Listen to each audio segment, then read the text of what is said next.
চলতি বছরের অগাস্টেই ৩টি করে ওয়ানডে ও টি-20 খেলতে বাংলাদেশ সফর করার কথা রয়েছে বাংলাদেশের। তবে শুক্রবার ২ মে ভারতীয় সংবাদ মাধ্যম টাইমস অফ ইন্ডিয়ার সংশ্লিষ্ট সূত্রের বরাত দিয়ে জানায়, ভারতীয় দলের বাংলাদেশ সফরের সম্ভাবনা নেই বললেই চলে। তবে বাংলাদেশ ক্রিকেট বোর্ড এই শঙ্কার বিষয়টি উড়িয়ে দিয়েছে। দেশের একটি গণমাধ্যমকে বিসিবির ক্রিকেট অপারেন্স চেয়ারম্যান নাজমুল আবেদিন ফাহিম বলেন, আনুষ্ঠানিকভাবে আমরা এখনো কিছু জানি না। নির্ধারিত সূচি অনুযায়ী খেলা হওয়ার কথা। আমরা আশা করছি ঠিক সময় সিরিজটি অনুষ্ঠিত হবে। সিরিজটি খেলতে আগামী ১৩ই আগস্ট ঢাকা আসার কথা রয়েছে ভারতীয় দলের। ১৭ই আগস্ট মিরপুর শেরেবাংলা প্রথম ওয়ানডে অনুষ্ঠিত হওয়ার কথা। ঢাকা ছাড়া চট্টগ্রামেও ম্যাচ হওয়ার কথা রয়েছে। এদিকে টাইমস অফ ইন্ডিয়ার প্রতিবেদনে সংশ্লিষ্ট সূত্রের বরাতে বলা হয়েছে, সিরিজটি ক্যালেন্ডারের অংশ হলেও এখনও কিছু চূড়ান্ত হয়নি।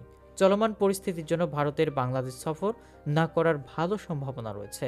তবে কেন ভারত এই সফর থেকে পিছিয়ে যেতে পারে সে বিষয়েও সে সূত্র বিস্তারিত কিছু জানাতে পারেনি।